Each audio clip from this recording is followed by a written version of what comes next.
నమస్తే, welcome to four sides TV. భూమిపై జీవరాశులు సుభిక్షంగా మనగలుగుతున్నారంటే అందుకు కారణం సూర్యుడే.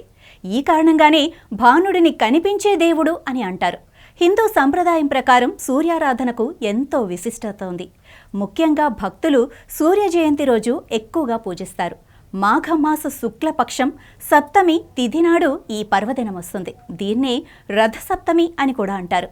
సూర్యుడు 7 గుర్రాలపై రథంపై దక్షిణాయనం ముగించి పూర్వోత్తర దిశగా ప్రయాణం సాగిస్తుందని భక్తులు విశ్వసిస్తారు.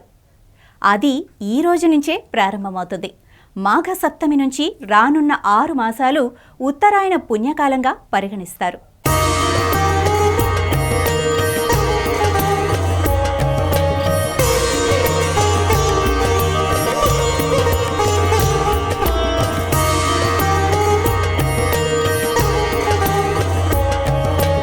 సూర్యుడు 7 గుర్రాలు 7 వారాలకు సంకేతాలు.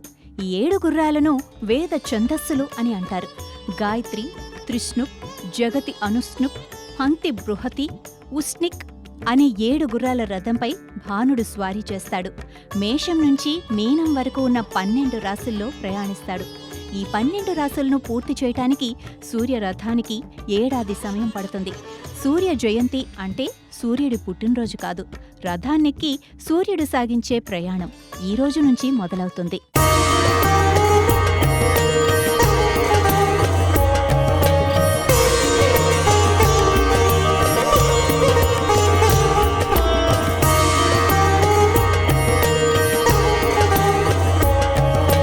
విశ్వం ఒక వృత్తంలా భావిస్తే దానికి 360 డిగ్రీలు ఉంటాయని గణిత శాస్త్రం చెబుతోంది.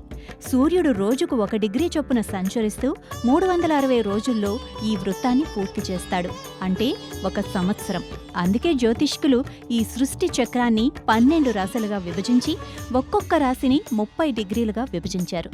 సూర్యుడు ఒక్కొక్క రాశిలో సంచరించే కాలాన్ని 1 మాసంగా పరిగణించారు. మనకు కనిపించే సూర్యుడు ఒక్కడే అయినా విశ్వంలో ఇంకా 11 మంది సూర్యులు ఉన్నట్లు పరిశోధకులు గుర్తించారు. కానీ మన భారతీయులు వేదకాలంలోనే ఈ 12 ఆదిత్యులను కనుగొన్నారు. వారే మిత్ర, రవి, సూర్య, భగ, పూష, హిరణ్యగర్భ, మరీచి, ఆదిత్య, సవిత, అర్క, భాస్కరులు. వీరే 12 మాసాలకు ఆది దేవతలు. వీరి కారణంగానే 12 రాశులు ఏర్పడ్డాయి. సూర్యుడు ఒక్కొక్క మాసంలో ఒక్కొక్క రాశిలో సంచరిస్తాడు.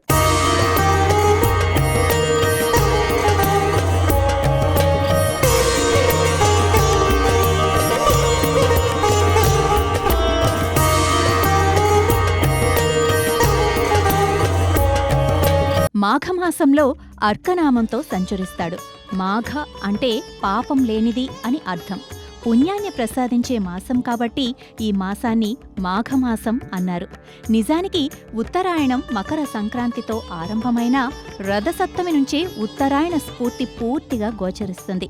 దక్షిణాయనం నుంచి విముక్తుడైన భాస్కరుడు ఈ రోజు నుంచే ఉత్తర దిక్కుగా ప్రకాశిస్తాడు.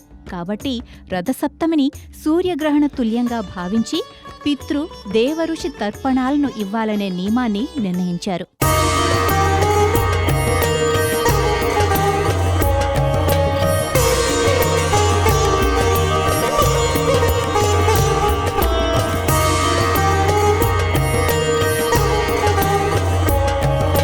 సౌర కుటుంబంలో అన్ని ప్రాణులకు సూర్యుడే ఆత్మ.